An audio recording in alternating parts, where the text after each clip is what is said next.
We are just moments away from the first poll closings of the night, and soon we could have a clearer picture of who will be in control of the U.S. Senate when all is said and done. Good evening. I'm Brett Baer. And good evening, everyone. I'm Megan Kelly. The clock is ticking down now, and just seconds from now, voting will end in 6 states, including Georgia and Kentucky. Those are 2 big ones.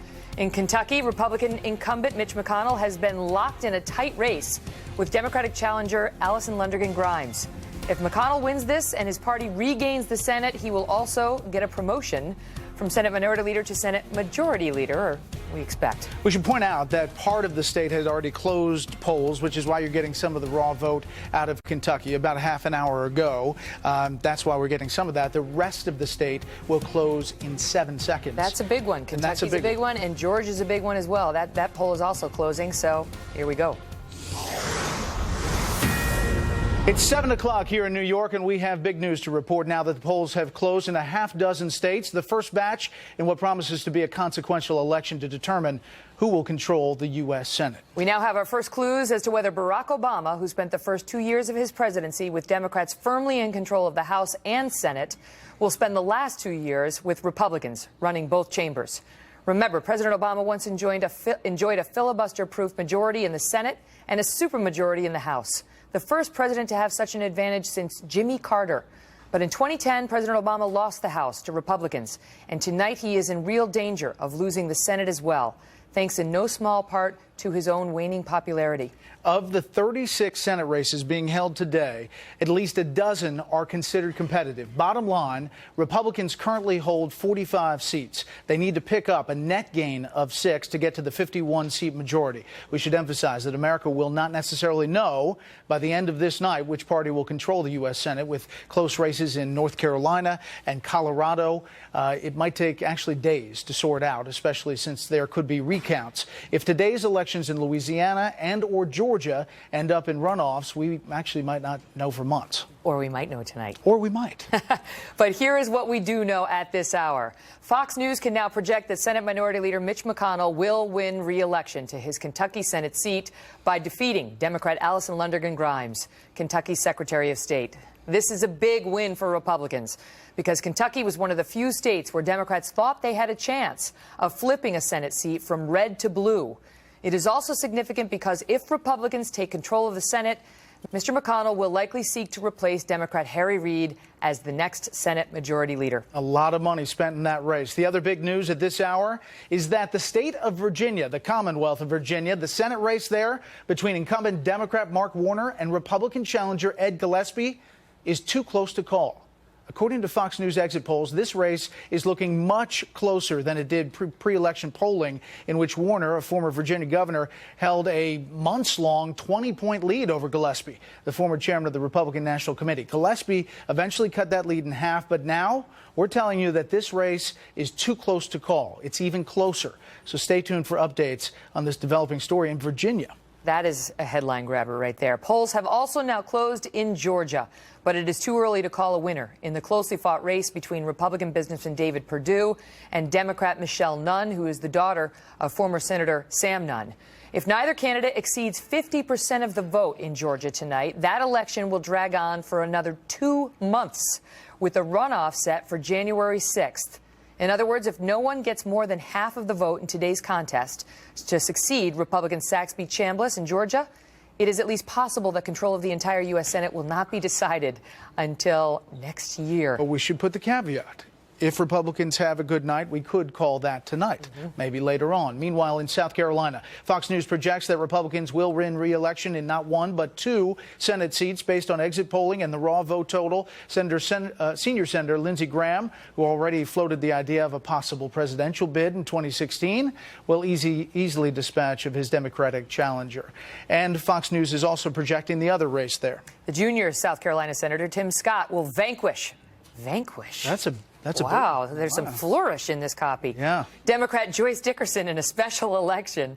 Scott, appointed to the seat vacated by Jim DeMint in December 2012, will now serve out the final 2 years of the term. It is a historic moment.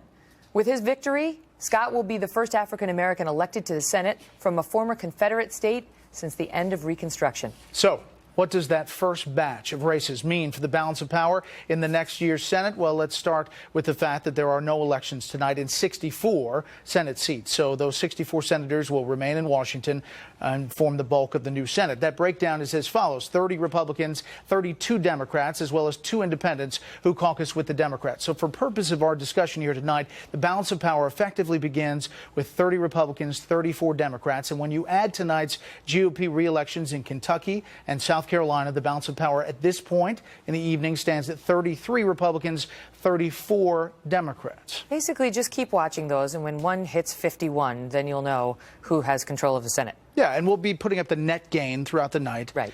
We have to. We can talk about isms a little bit later. We do have some more calls to make. Governor isms. We've got some governor races to call for you. Fox News can now project that South Carolina incumbent Republican Governor Nikki Haley will win re-election over her Democratic challenger Vincent Shaheen based on our exit polling data. Now, in Georgia, it's too early to call that race between first-term Republican Governor Nathan Deal and his Democratic challenger Jason Carter, yes, the grandson of former President Jimmy Carter. Pre-election polling, neither candidate reached 50%, and in Georgia, that means that you would head to a runoff in December in the governor's race. In Vermont, it is too early to project whether Democratic Governor Pete Shumlin will turn back a challenge by Republican Scott Milne, so we'll keep watching that one as well. It is 7:30 Eastern Time, and polls have closed in several more states. In West Virginia, Fox News can now project that Republican Shelley Moore Capito will beat Democrat Natalie Tennant to fill the Senate seat being vacated by retiring Democrat Jay Rockefeller. That is a pickup for Republicans. This is the first Senate seat of the night to turn from blue to red. And this is the first time in West Virginia history that West Virginia will be sending a female senator to Washington. For the first time this evening, Republicans have secured a net gain of 1 seat in the Senate. They will need 5 more to take control of that chamber. Polls are now also closed in North Carolina, but the crucial Senate race between Democratic incumbent Kay Hagan and Republican challenger Thom Tillis still too close to call. In Ohio, where polls closed just moments ago, Fox News can now project that Republican Governor John Kasich, regarded by some as a presidential hopeful in 2016, will defeat Democratic challenger Ed Fitzgerald, a county executive. But Let's check in with Bill Hemmer at the so-called billboard. We changed the oil here, and this thing's greased up and ready to go, huh? Right. Want to show you a little bit of what we're seeing in Kentucky. Again, we called that race a short time ago for Mitch McConnell. He's already off to a good night right now, and the question is whether or not he will have an excellent night by the end of the night if he's the new Senate Majority Leader. Here in Kentucky, Britt made this point about 40 minutes ago. This is just about 33% of the vote in, by the way, here with Grimes on top and McConnell there with a check mark next to him.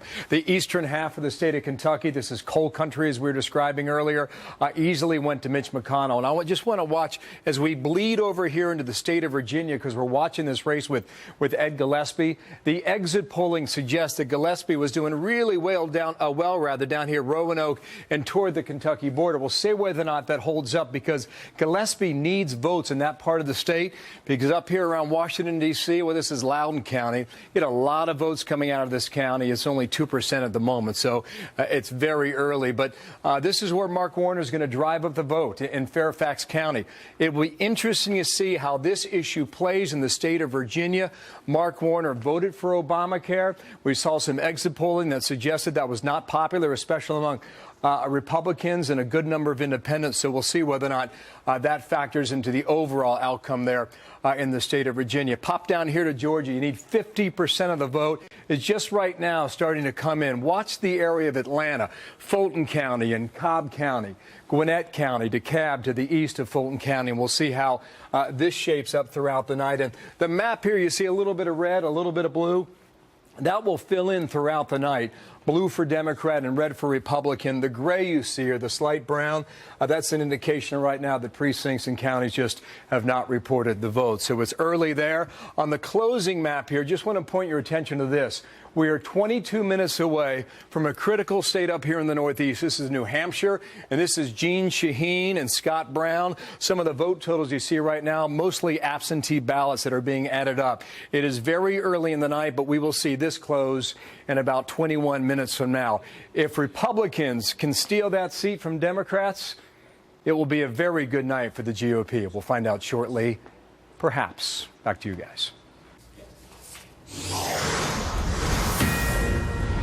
Fox News now characterizes the New Hampshire Senate race. This race, very important. It's too close to call. That's between Democratic incumbent Jeanne Shaheen and Republican challenger Scott Brown. Fox News also projects that Republican incumbents will win re-election in the following states: Mississippi, where Senator Thad Cochran turns back a challenge from Democrat Travis Childers; Tennessee, where Senator Lamar Alexander easily beats Democrat Gordon Ball; Maine, where Senator Susan Collins breezes to victory over Democrat Shenna Bellows; Alabama, where Senator Jeff Sessions had the easiest race. He ran unopposed. And Oklahoma, where Senator Jim Inhofe vanquishes, we like that word tonight, vanquishes Democrat Matt Silverstein. Somehow it seems bolder. It seems like he did more. Also in Oklahoma, there is a special election to fill the seat being vacated by Republican Tom Coburn, who is leaving the Senate 2 years before the expiration of his Senate term. Fox News can now project that Republican James Lankford will beat Democrat Connie Johnson to serve out that term. Fox News can also project, based on the raw total and exit polling, that incumbent Democratic senators will win re-election in the following states: Illinois, where the Senate Majority Whip Dick Durbin defeats Republican challenger Jim Oberweis. In New Jersey, Senator Cory Booker will brush off Republican Jeff Bell. And also in Massachusetts, where Senator Edward Markey beats Republican Brian Herr. So the balance of power, as we look at it right now, there you see 40 Republicans, 37 Democrats. Again, 51 is the majority. Democrats only have to get to 50 because Vice President Biden is the tiebreaker, and he would be the majority, give them the majority. And he's predicting victory. He believes that the prognosticators are wrong and that the Democrats will hold the balance of power. So far, the only turnover we've seen from blue to red, or in any kind of turnover, is in West Virginia, where the Republicans have picked up that state. We're still at a net gain of 1. Turning now to gubernatorial races where polls have just closed. Fox News can project winners in Alabama, where Republican Governor Robert Bentley wins over Democrat Parker Griffith. Tennessee, where Republican Governor Bill Haslam beats Democrat Charles Brown. Pennsylvania, where challenger Tom Wolf, the Democrat, will unseat Governor Tom Corbett, a first-term Republican. Corbett, who was the state's attorney general during the Penn State child sex abuse scandal, was hurt by allegations that his prosecution of that case took too long. He was very vulnerable going in. Tom Wolf ran a solid campaign talking about business. The Democrat, who also President Obama campaigned for in Pennsylvania, pulls off the win and beats the incumbent Tom Corbett. I want to bring you up to date on the latest situation. We are awaiting calls in several governor's races as well tonight that we haven't been able to make yet because they're too close to call, including the governor race down in Florida, the gubernatorial race down in Florida, where the one-time Republican governor, Charlie Crist, wants to be the next Democratic governor, Charlie Crist. And right now that race is just too tight for us to make a projection, as well as Maryland. Same situation there, where it is Larry Hogan versus Anthony Brown. You heard Britt speaking about this earlier. We are not yet able to project a winner there. We continue to monitor those results. Same situation in Connecticut, where Tom Foley, the Republican, is challenging Daniel Malloy, the Democrat. Not able to tell you what's happening there yet. And again, we are awaiting the situation in New Hampshire, both at the governor's level and at the senator level, where the races are just too tight. So you can see the situation tonight where it is the Republicans are being a bit more competitive in several areas than they were expected to by several polls. We have another race call, Fox News alert. A race call now in Rhode Island. Fox News can project that incumbent Senator Jack Reed will win a 4th term, easily defeating his Republican challenger there. And we interrupt Senator Mitch McConnell to bring you another race call, and that is the state of Arkansas. Take a look at this. The polls have closed now, and Fox News can now project that Republican Congressman Tom Cotton will unseat 2-term Democratic Senator Mark Pryor. That is another Senate pickup for Republicans, bringing their total for the night so far to 2. Remember, they need a net gain of 6 seats to take control of the Senate. Net gain. That means that they have to hold on to all of the states that they're defending, but then pick up 6 seats. Fox News can also now project that incumbent Democratic Senator Chris Coons of Delaware will handily win re-election over his Republican opponent. But the big news, obviously, is Arkansas. Arkansas. And speaking of Arkansas, we have another projection for you. We can now project that Republican Asa Hutchinson will defeat Democrat Mike Ross in the contest to replace term-limited Governor Mike Beebe, a Democrat. So both the governor's office and the Senate seat in Arkansas will change from blue to red tonight. Fox News election alert for you now. We are now projecting that New Hampshire Democrat Maggie Hassan will win a second two-year term as governor, defeating Republican Walt Havenstein. That's a race we've been waiting on, and now we know that the Democrat has prevailed. There's also an update here. We want to bring you the drama that is the Commonwealth of Virginia. Republican Ed Gillespie is still hanging in there. This is not a race that we can call yet. And in fact, it looks like he's picking up votes. Obviously, we don't know what part of the Commonwealth is coming in here, but it is really an interesting race that no one had on their radar. Ed Gillespie is outperforming all the polls going into this day, and the incumbent Mark Warner is in trouble tonight. And this is the biggest hour of the night in terms of states coming in. It is now 9 p.m. Eastern Time, and Fox News can project that South Dakota Republican Mike Rounds will beat Democrat Rick Weiland and independent Larry Pressler to replace retiring Democratic Senator Tim Johnson. This is a GOP pickup that was long expected, notwithstanding a minor Republican scare last month when Rounds' lead in the polls briefly dipped into the single digits. Bottom line, this is significant because Republicans have turned a third Senate seat from blue to red. Michigan as well, where Democrat Gary Peters will defeat Republican challenger Terry Lynn Land. That's not a surprise. Also in Texas, Senator John Cornyn will beat easily Democratic challenger David Alamil. Not a surprise there, nor is this a surprise. Minnesota, Liberal Senator Al Franken, Fox News can project, will win a second term by defeating his Republican challenger Mike McFadden. In the Colorado Senate race, Republican Congressman Cory Gardner has a slight lead over first-term Democratic Senator Mark Udall, but as of this moment, it is too early to project a winner in that race. It's also too early to project whether Pat Roberts of Kansas, the Senate's arguably the most vulnerable Republican incumbent, will manage to hold on to his seat, the seat he's occupied for nearly 18 years. Roberts has a slight lead over left-leaning independent Greg Orman, who says he will caucus with whichever party wins the majority in the Senate, although Vice President Biden was convinced today that he would caucus with the Democrats. And Greg Orman said, who? Joe who? Yeah, what? It's also Never too early to project whether the Louisiana Senate race will go to a runoff December 6th. Remember, this is the jungle primary down there. A number of candidates on that ballot. It may be headed that direction. In other words, there may be no winner tonight in that contest that could at least theoretically determine which party controls the Senate. And under such a scenario, a three-term Democratic Senator Mary Landrieu and Republican challenger Bill Cassidy would both fail to get 50%, and then they couldn't claim a win, and then you would go to the December 6th primary. And that would mean a lot of money and a lot of commercials in Louisiana. So now we are looking at Republican net gains of 3. That they have won 3. They've won West Virginia, they've won Arkansas, and they have won South Dakota, turning those states from blue to red. So many other states still too close to call, including Georgia, North Carolina, Virginia, which was a surprise. We're going to get to that in a minute. New Hampshire, Colorado, and Kansas, waiting on all of those. We do have some news for you tonight in the gubernatorial races. In Texas, a hard-fought battle ends tonight in the Republicans' favor. Fox News can now project that Republican Greg Abbott will defeat Democrat Wendy Davis to succeed Republican Governor Rick Perry, who is widely expected to mount his second bid for the presidency. Davis, once the darling of pro-choice liberals, ended up running what many in both parties regarded as a lackluster campaign. Here in New York State, Fox News can project that Democratic Governor Andrew Cuomo, another possible presidential candidate in 2016, will easily defeat Republican challenger Rob Astorino, the Westchester County executive. And South Dakota, where Governor Dennis Daugaard will breeze to victory over Democratic challenger Susan Wismer.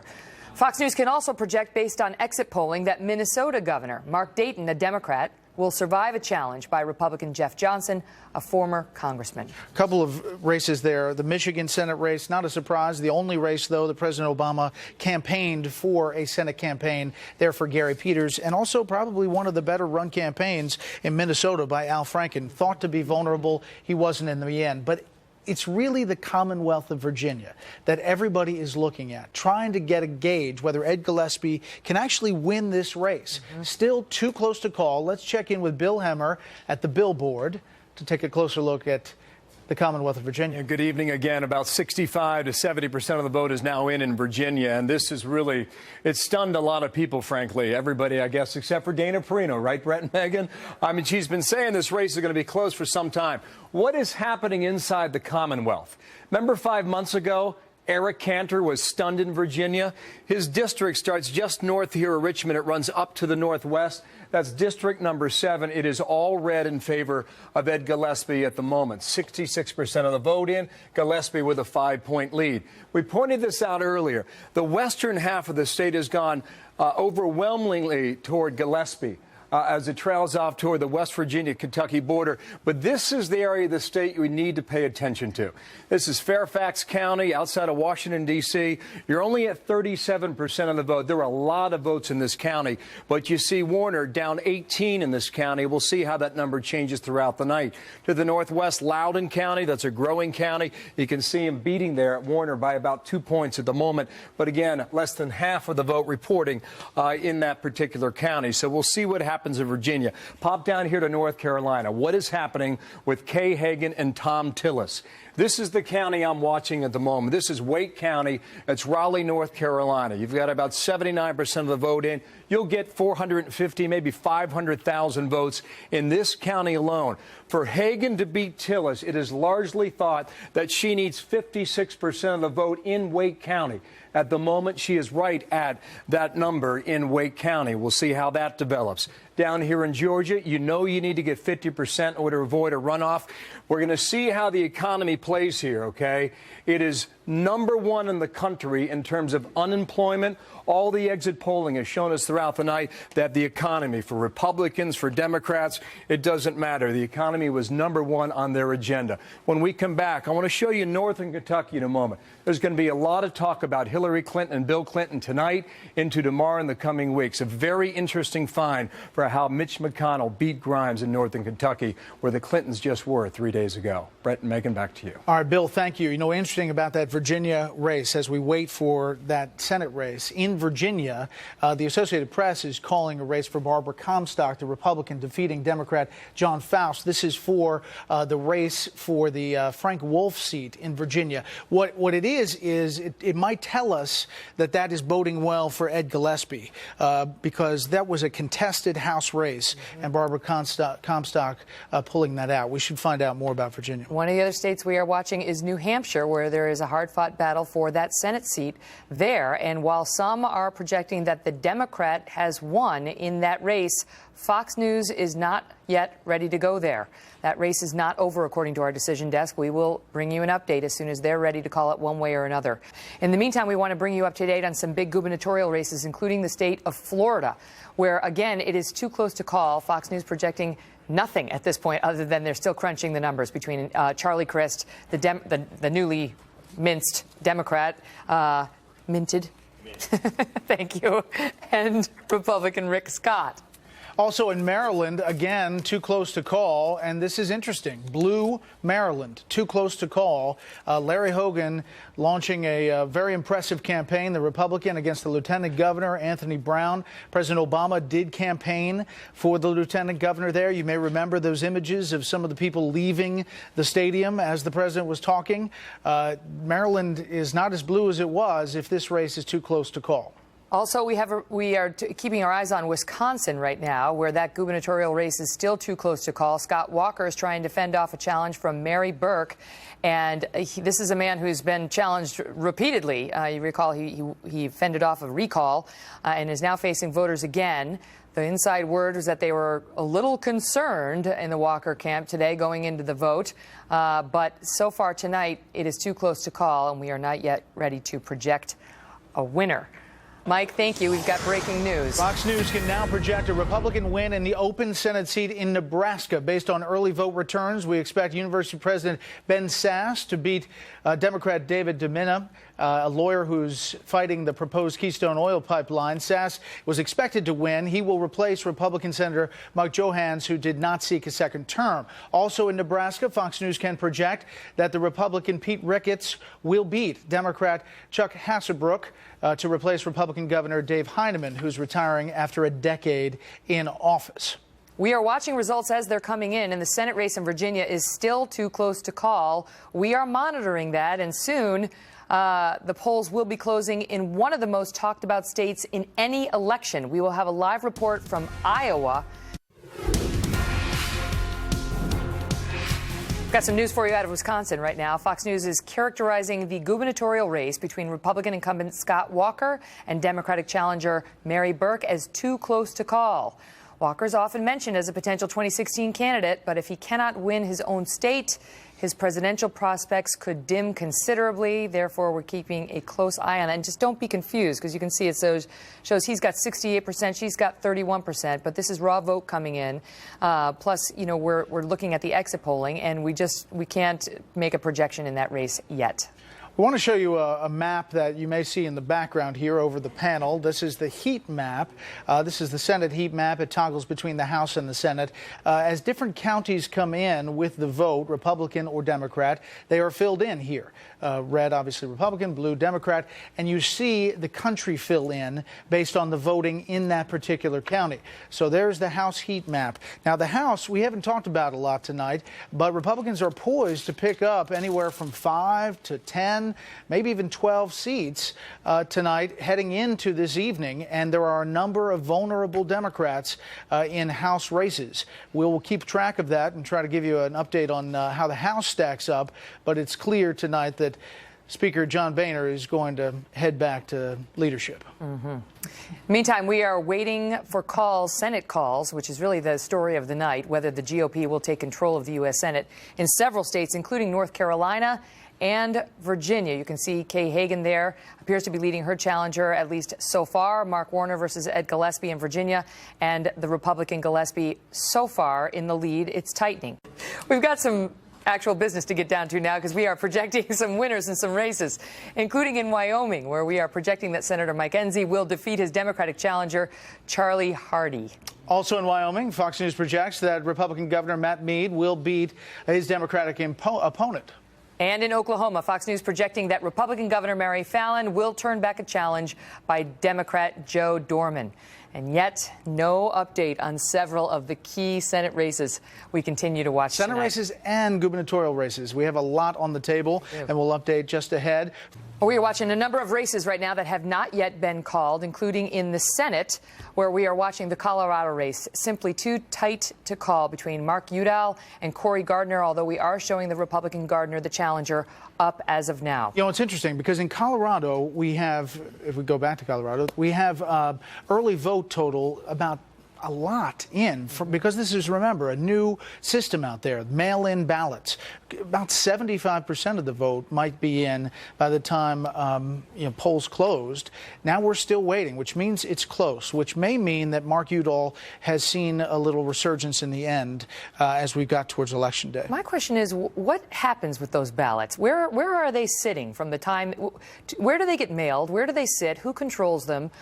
Between the time they are received and then Election Day, and then who counts them and represents? I mean, like, did they start this morning? Who's in charge? Is it like one guy with a key to the closet? How does it work? It's a good question. We do have a call. We can project now that the Louisiana Senate race will go to a runoff on December 6th, meaning there will be no winner in that contest tonight. And at least theoretically, that could determine which party controls the Senate. Although looking at the scenarios, there's still a path that Republicans could get the Senate despite this runoff. Based on the exit polling, Fox projects that three-term Democratic incumbent Senator Mary Landrieu and Republican challenger Bill Cassidy will both fail to get to 50%. So that means they can't get an outright win. That means Louisiana, unfortunately, is burdened with a lot of campaign commercials until December 6th. They will not escape that. And now we have an important race to call for you. Fox News is officially now projecting that the Democrat Jeanne Shaheen will beat back her challenge by Republican Scott Brown to hold on to that Senate seat in the state of New Hampshire. This is one of the most important races of this election. This is a very big win, and it's an important win for the Democrats tonight. Again, Jeanne Shaheen holding off a challenge by Scott Brown. And so the state of New Hampshire, for which Republicans originally did not have very high hopes, started to get some high hopes towards the end, will remain solidly blue, at least insofar as this race goes.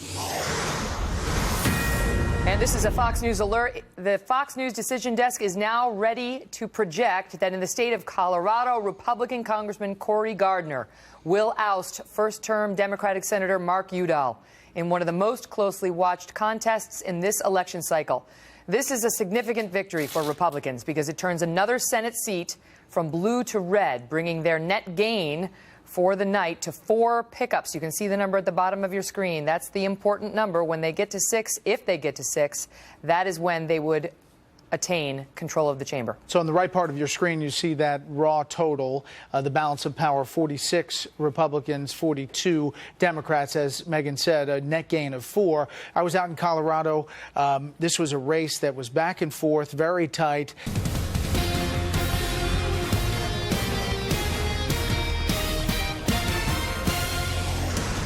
Live from Fox News World Headquarters in New York, this is America's... And I interrupt the voice of God to bring you a result in the New Mexico governor's race, where Fox News is now projecting that New Mexico Governor Susana Martinez, who is often mentioned as a potential presidential or possibly vice presidential candidate in 2016, will win re-election by beating her Democratic challenger, Gary King. Susana Martinez featured so prominently in the last presidential election. Now we have the new poll closing.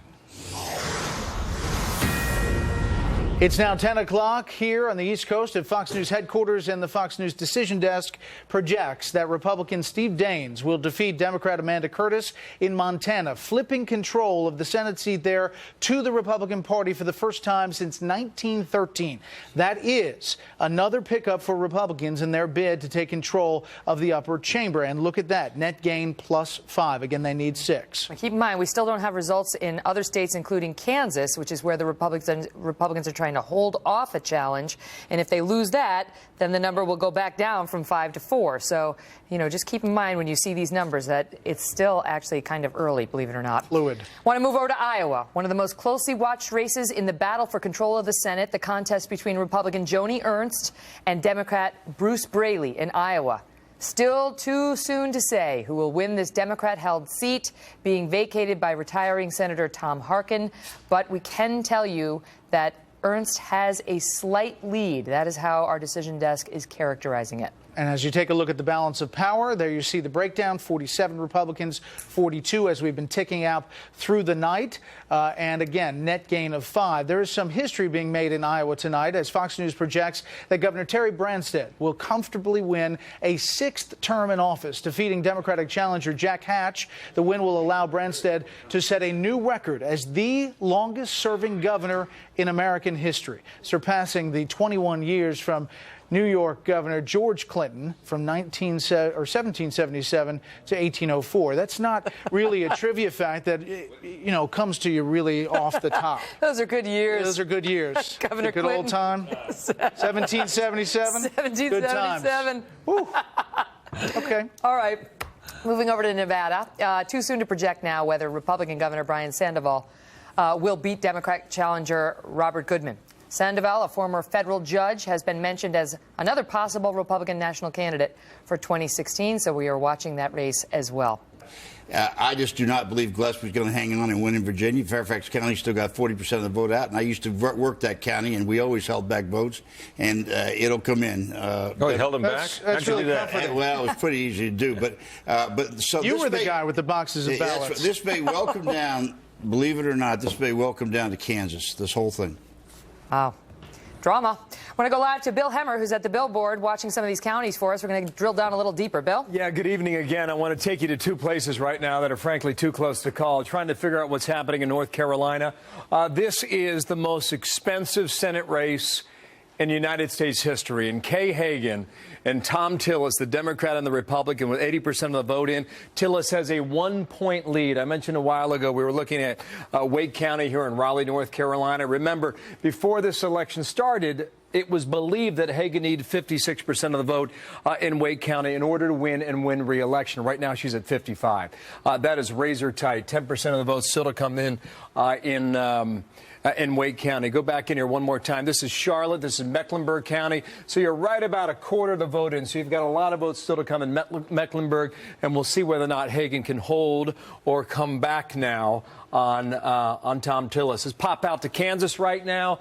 This, you just mentioned it, it may come all down to Kansas at the moment. The independent Greg Orman is giving Pat Roberts a run for his money right now. You're at 35% of the vote. So what is coming in at the moment?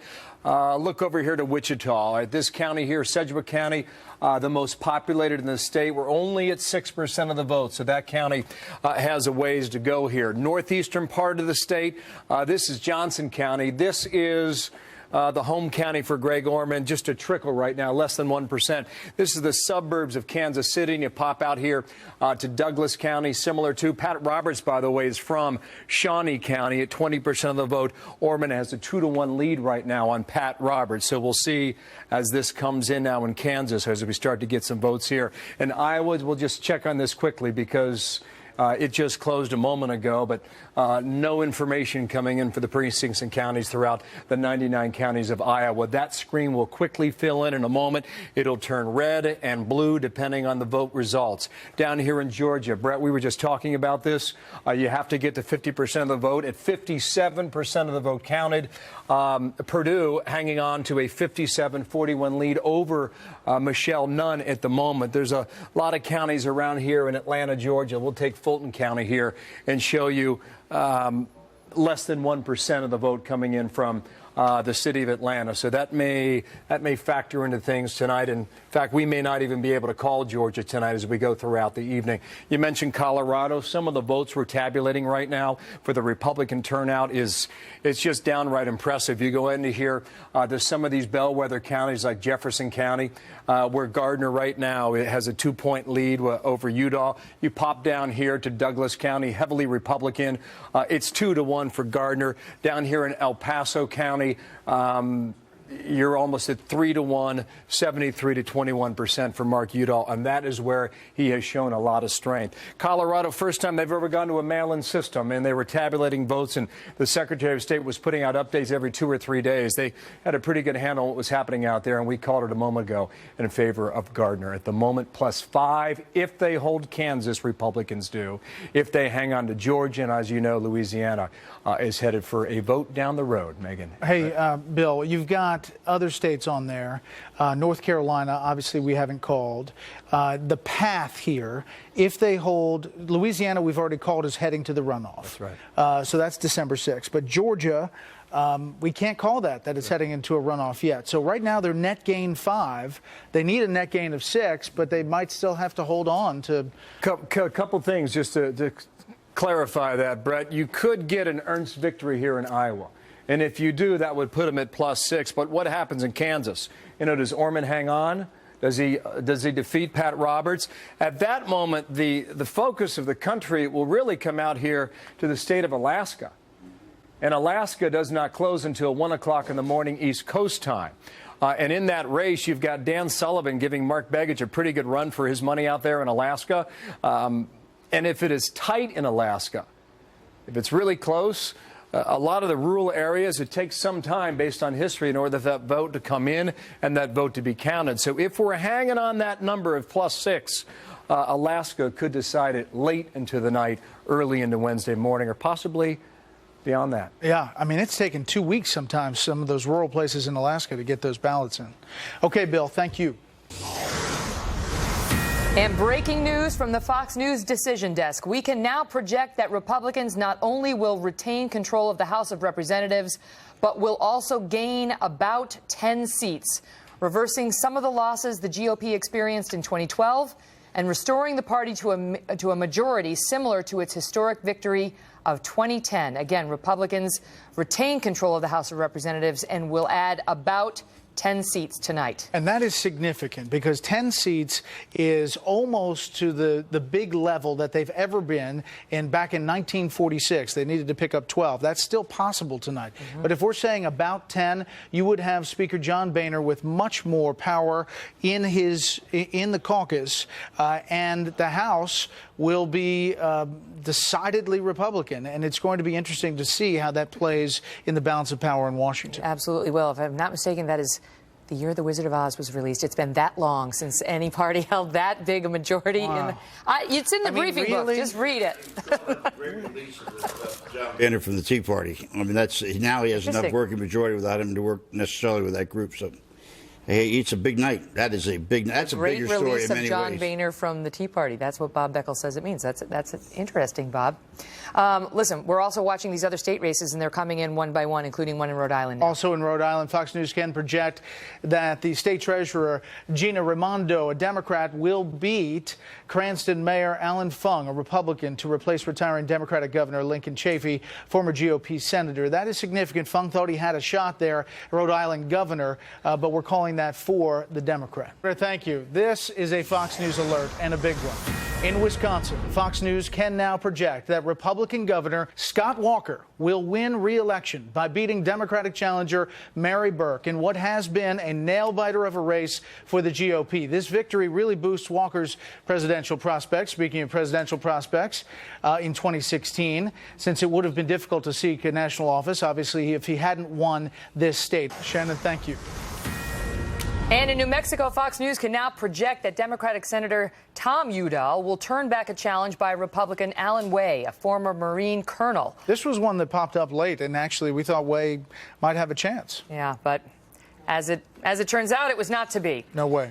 Stand by, if you will. In Michigan, Fox News can now project that Republican Governor Rick Snyder will defeat Democratic challenger Mark Schauer, a former congressman.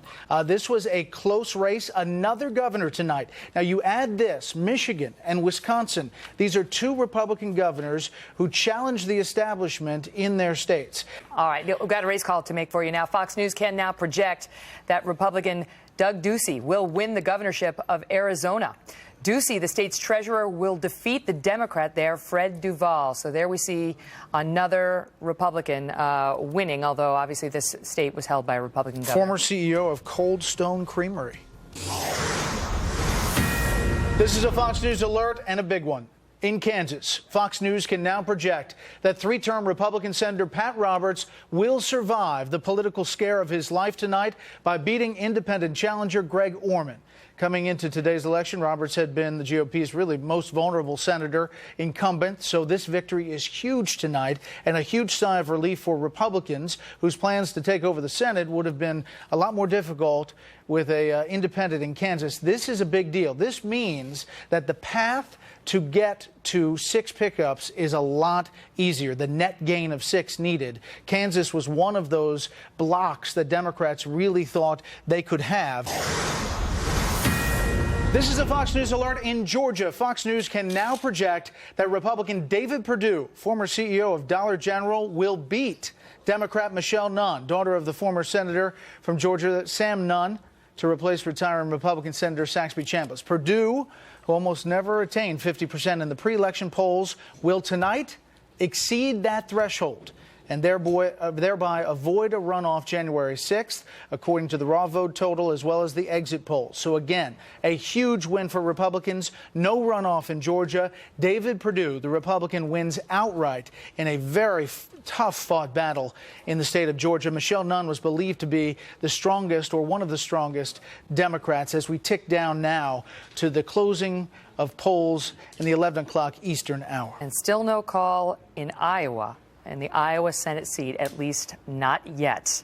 Now that it is 11 p.m. here in New York, the polls have just closed on the Pacific, including 3 Senate races. And Fox News can now project that in Hawaii, Senator Brian Schatz, appointed to the term left vacant by the death of Senator Daniel Inouye, will retain the seat for Democrats by beating Sam Cavasso. In Oregon, we can also project that the Democratic incumbent Jeff Merkley, who has been heavily favored in this race against Republican challenger Dr. Monica Wiebe, will win that race, a race that appeared promising at one time for Republicans. Webby will not prevail tonight. Moving over to Idaho, we can now project that Republican incumbent Senator Jim Risch will hold his seat easily, defeating Democrat Nels Mitchell. And yet we continue to await the big races. As you take a look at the balance of power here, so far a net gain of 5 seats. We've been talking all night. Republicans need a net gain of 6 seats, but now they've held the ball, if you will, in Kansas and Georgia. Those were 2 huge races that they needed to hold. Now the path gets a lot easier, and frankly, it could be Joni Ernst in Iowa that puts the control of the U.S. Senate over the top. And the Kansas win was just so critical for the Republicans. That was the one seat they were very worried about going into tonight, and yet they have retained it. We have some governor's races to call as well. Fox News can now project that, as expected, California Governor Jerry Brown will cruise to re-election, easily defeating his Republican opponent in a heavily Democratic state. This will be a 4th term for Brown, age 76. He first served 2 terms from 75 to 83. And Fox News can now project that Republican Governor Nathan Deal will beat Democrat Jason Carter, grandson of former President Jimmy Carter, in the Georgia gubernatorial race. Remember, we told you this was too close to call earlier. Deal is expected to win more than 50% of the vote tonight, thereby precluding a runoff election with Carter next month. Stand by, panel. We have a House race to call. New York's 1st district can be called for the Republican Michael Grimm. This is an interesting race in that he faces fraud indictments. 20 counts. 20 counts come February. But he is going to win that race tonight in New York, District 1. What does that say about his opponent? Maybe not running a strong race. But just stand by. We have a call to make. Oh, good.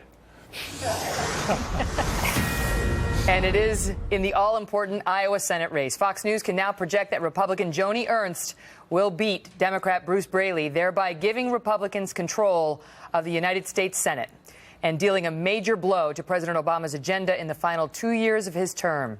Ernst's victory gives Republicans a net pickup now of 6 seats. That's the magic number they needed to guarantee a takeover of the U.S. Senate. That's huge. Remember, there are still 4 Senate seats to be decided, but all of them are already Democratic. So the GOP's net gain can still increase, but it can't decrease. So they made it to that +6 number. The states yet to be decided: Virginia, that wasn't supposed to be close, North Carolina, Alaska, which probably will take a long time, and Louisiana. Remember the Louisiana race. We're going to interrupt you, panel. Fox News Decision Desk has another major call to make. In North Carolina, Fox News can now project that Tom Tillis, a Republican member of the state legislature, will oust U.S. Senator Kay Hagan, a first-term Democrat, in a closely fought race that saw spending topping $100 million in this race. This is a huge victory for Republicans because it means they now have a net gain of 7 seats in the Senate, 1 more than they needed to take over control of the U.S. Senate. Tom Tillis fighting through a lot of attacks. President Obama actually cut some campaign calls today, robocalls, for Kay Hagan to try to get out the base. It did not work. She will fall and will be another Democratic incumbent to lose in this cycle. It seems like a wave to me, Juan. Welcome back. Republicans have gained control of the U.S. Senate so far, a net gain of 7 seats. Now, let's turn to another call we can make. In Illinois, Fox News can now project that Republican businessman Bruce Rauner will oust the Democratic incumbent governor Pat Quinn, turning the Illinois governor's mansion from blue to red. It is a significant gubernatorial pickup for Republicans. Remember, President Obama and the First Lady worked hard for Quinn. Their home state governor, also Senator Durbin campaigned for Quinn. Perhaps more than any Democrat this cycle, the First Family campaigned in their adopted home state of Illinois. But Bruce Rauner able to fight through the blue state of Illinois to take a Republican win in the gubernatorial race there. It is remarkable because this was the one area where Democrats were expecting to have some good news tonight, understanding that they would lose some seats in the Senate. Think about Michigan, right? Wisconsin, Illinois, and still waiting on Florida, which is obviously at a minimum very close. And we have a race call to make tonight in Massachusetts. Fox News is now projecting that Republican Charlie Baker will beat Democrat Martha Coakley in the race to succeed retiring Democratic Governor Deval Patrick. It is the second time in 4 years that Coakley has lost high-profile races to Republicans in this overwhelmingly Democratic state. Remember, it was Scott Brown the time before, which most pundits thought would favor Coakley. In 2010, she was defeated by Scott Brown in the contest to fill the U.S. Senate seat left vacant by the death of liberal icon Ted Kennedy. That's something. And the Boston Globe endorsed Charlie Baker. First time in 20 years they endorsed a Republican. That's a huge win for Republicans. I mean, the gubernatorial races may wind up being the next big story of the night. Clearly, they have to be. Let's take a look at another incredibly close Senate race still pending. As of this moment, incumbent Democratic Senator Mark Warner is clinging to a very narrow lead over Republican challenger Ed Gillespie. The margin appears to be less than 1%, which means that Gillespie could ask for a recount under Virginia law, assuming the final margin would remain below 1%. Fox News Decision Desk is not comfortable calling this race yet, so we'll continue to monitor this surprising competitive race, which Warner had been expected to win handily. And the fact that he hasn't shows you how much of a wave tonight has been. Yeah, but I'm going to make another call from the Fox Decision Desk, this time in Nevada, where Republican Governor Brian Sandoval is projected to beat Democratic challenger Robert Goodman. Sandoval, a former federal judge, has been mentioned as a possible Republican national candidate for 2016. He wins handily out there in Nevada. So we are continuing to watch the Virginia race. We're also continuing to watch New Hampshire a little bit. We've called it, but he's objecting, so one never knows how that kind of thing is going to go. We know. In Oregon, something's happening? Yes, we can make a call. John Kitzhaber projected to win handily a second term despite late-breaking scandal involving prior misconduct by his fiancée. Kitzhaber's fourth term. This will be in office, having served 2 terms from 95 to 2003. He will defeat the Republican state lawmaker Dennis Richardson. Welcome back to America's election headquarters. Republicans now will control the U.S. Senate. They will gain at least 10 seats in the House, and they've had big wins in governor's races across the country. But we still have some things that are pending. And you know what that means, don't we?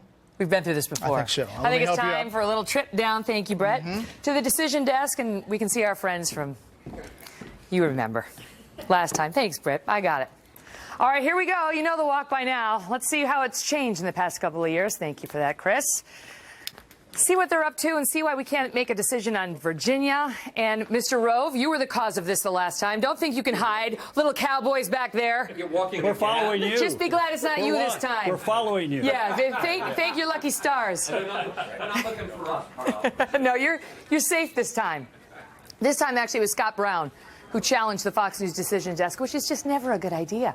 These guys know what they're talking about. But why? Why won't they give us the information we need when it comes to Virginia, when it comes to the Florida governor's race? Oh, and look at this. We pick it up over here. This is the long walk that a lot of people remember back from 2012. Turned out that decision didn't pan out either. It's a beautiful hallway. I should tell you, there's peanut butter M&Ms here, dark chocolate almonds, which are labeled tasty. We'll come back to that later. It's just a quarter. This is a walk we do every day when we come down to do the Kelly File, by the way, at 9 p.m., so I'm very familiar with this. Yeah, Deanne, try to pay attention, would you? We're in the middle of a live broadcast here. And here it is, the decision desk. Decision team members only. Please keep out. Who do you think they meant when they put that up there? We'll find out. I'm back. Hello, gentlemen. How we doing? All right. We have a lot to talk about. This is Arna Mishkin, who I mentioned before, who got challenged by Scott Brown this time, and you were right. He heads up the decision desk again, right again. So first of all, this is the number one thing I want to know. Why haven't we called the Florida governor's race when Charlie Crist has conceded? Now, wait a minute. Florida, is everybody on the decision team comfortable with Florida? This is true. Yes. This is true, and this is not because of you. We did not do this because of you. Did you do it because the man has already conceded the race? He may have been wrong. We did not want to give in too soon. Oh, good news. Good news, Charlie. Megan, it is. Congratulations. You conceded too soon. Oh, wait, no. It is Florida, and I will confess that all of us who were here in 2000 have some respect for the ability to discover all kinds of votes coming out of Florida. Come on. Karl Rove freaked you out the last time, didn't he? He freaked you out. Not at all. Because we were right then, and we were right tonight, too, that Scott has won in Florida. All right. So we're confirming that Florida has gone. For you. This was coincidental. All right. Okay. We will not be pressured. All right. I'll try not to embarrass you too much on the Florida call. Let's move on to Virginia. Okay. What is happening down there? Does Ed Gillespie still have a chance of pulling this out? Well, the rules This say... is Chris Stirewalt, by the way. The rules say that he can have a recount if he wants one. Based on how we've projected the race to close out, it will be within the margin of victory that will allow Gillespie. But wait. You're putting the cart ahead of the horse. We haven't called Virginia yet. No. Are you saying now that Mark Warner won? Virginia today. Really? Well, we are saying that Warner seems to be having a lead in the count tonight. There are some votes outstanding, but his lead is less than, right now it's about 0.5%. If your lead in Virginia is less than 1%, this number 2 candidate can ask for a recount. Wow. And so that seems to be where Virginia's heading tonight. Okay. I would say Warner is going to wind up the night ahead. However, Gillespie may ask for a recount. The last time we did this, we looked at the counties that were still outstanding. The counties that are still outstanding in Virginia, are they heavily Democratic, heavily Republican? There are no counties that are out, but as Arnon rightly points out, there is some vote that Virginia doesn't count all of its vote usually at once. Or what do we have left outstanding? We have about 99% of the precincts reporting, but we have about 95% of the expected vote count. This is one everybody missed. Nobody was looking at Virginia. How did we all get surprised, we the nation? That's a really good question. I would imagine if I were Ed Gillespie, I would be asking my Republican friends, why didn't I get more money? And if I were Mark Warner, I would say I needed some more money for my campaign. There's something else, though. Sometimes it's not good to get on the radar too soon.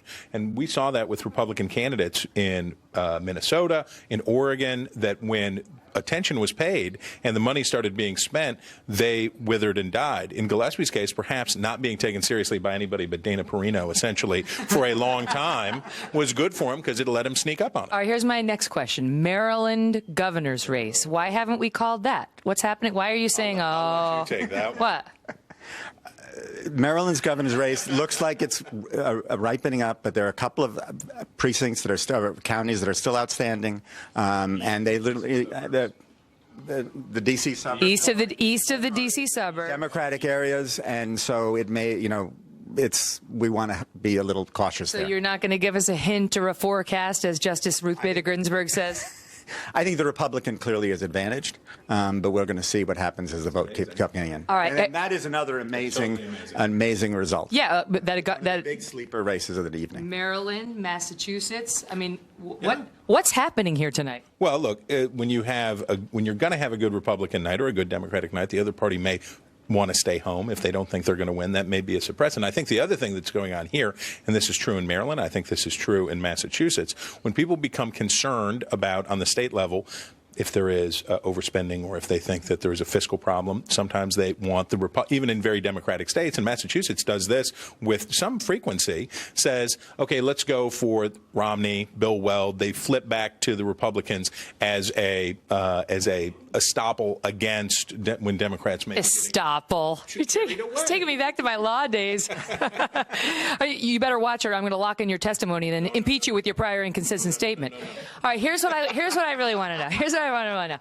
So it wasn't too long ago that we were here together. I remember that, yeah. And, Stirewalt is a big TV star. He has been and still is. But Arnon, it's not every day that you make it on the Fox News Channel on air, although you're so important to us. I know, looking snazzy. And I love that he's chewing gum during his big hit. But here's my question for you.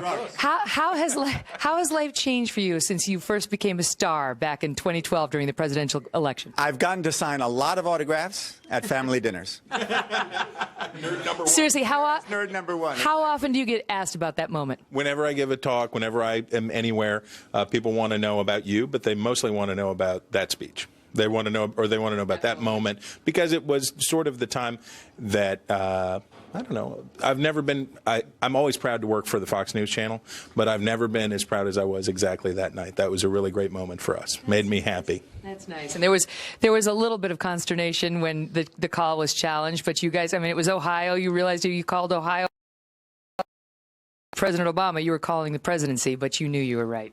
Exactly. I mean, we looked at it 5 ways to Sunday, and it was very clear 2 years ago that Ohio had gone for Obama, and frankly, we were all surprised by how early that race was decided. Tell the truth, was it a little scary when you saw me walking down the hall that time? Yeah. Not at all, Megan. Not at all. You guys do a great job. We're very lucky to have you. Thank you very much. Definitely. We have another call. The Fox News decision desk. I don't know if Megan is just spurring out calls down there or what's happening. But in Maine, Fox News can now project that Republican Governor Paul LePage will turn back a challenge by Democrat Mike Michaud. This is another huge win. I mean, you talk to the Republican Governors Association, they thought Maine was kind of it might not happen. They just didn't think that Maine was going to fall their way. They thought it would be a possible loss. And now it's a win. A Republican in Maine holds on. We've got another race call to make for you tonight. In Idaho, Fox News can now project that Republican Governor Butch Otter will cruise to a third term, brushing back a challenge from the Democratic challenger there. The Republican retains his seat in Idaho. After a little bit of a wait, Fox News can now project that in the Maryland governor's race, Republican Larry Hogan will beat Lieutenant Governor Anthony Brown to replace term-limited Democratic Governor Martin O'Malley. This, honestly, is a remarkable win. We've said that numerous times tonight, but Hogan to win in blue Maryland, it's a predominantly Democratic state, may reflect growing Marylanders. That's say that a tough one. 5 times. That wasn't nice at 12:30. Yeah, I mean, I didn't even have any almonds. Unhappiness with high taxes, also the rain tax in some counties. National Democratic figures, including President Obama, Hillary Clinton, all campaigned for Brown in the closing days and still not able to pull that out for the lieutenant governor. That's a shocking turn of events. If you look at Maryland, Michigan, Wisconsin, Illinois, Florida, Massachusetts, and Georgia, all calling those for Republicans. And we do have some more news for you tonight from the Fox News decision desk. This update, we now expect Republicans to gain at least 12 seats in the House and to expand their majority beyond their post-World War II record of 246 seats set in the 1946 election. We'll be right back. Think about that. Oh, wait, there's more coverage coming up. Oh, there's more. Eric Actually, Shawn and Julie Banderas coming up next. We've got Alaska, and who knows what else we might be able to uncover. Maybe we'll find out what the numbers will be. Thanks for watching our coverage. America's election headquarters continues the 2014 midterms. We'll see you next time. Good night, everyone. Of course, you're going to be with us for the next couple of hours. But we first now want to turn to Alaska. Still waiting for results coming out of there. Polls closed at 1 a.m. It is the scene of another hotly contested Senate race. First-term Democratic Senator Mark Begich is being challenged by Republican Dan Sullivan, a former state attorney general. And Republicans see Begich as vulnerable following a race that cost the candidates tens of millions of dollars. Dan Springer joins us now. Because 2 years ago... Let's just stop for a second. We have a Fox News alert, as you can see. While Hawaii goes to the Democrats, as you can see, David Ige, 53%. So there's a Democratic pickup in the governor's race this afternoon, in which we've seen some surprises. Get your reaction to that for a second. We just showed a full screen. Mia Love has won in Utah. That means that she has now become the first African-American Republican woman member of the U.S. House of Representatives. This is the second time that she has tried for that seat. Mia Love winning in Utah. All right, Julie. Chicago Bears, Chicago mob, dictator, your reaction. Gains in the House. And in 10 minutes, we'll hear from one Republican who's an Iraq war veteran, and he scored a major upset tonight in a New York district, District 1, which is out in Long Island. It's a toss-up swing district that swung by 20 points in just the last few weeks. Was this a message to President Obama? We'll hear in a few moments from Lee Zeldin. Stay tuned to Fox News' distinguished panel as they give us their continued take. Even though the night is old, we are young. Stay with us. Elections still ongoing.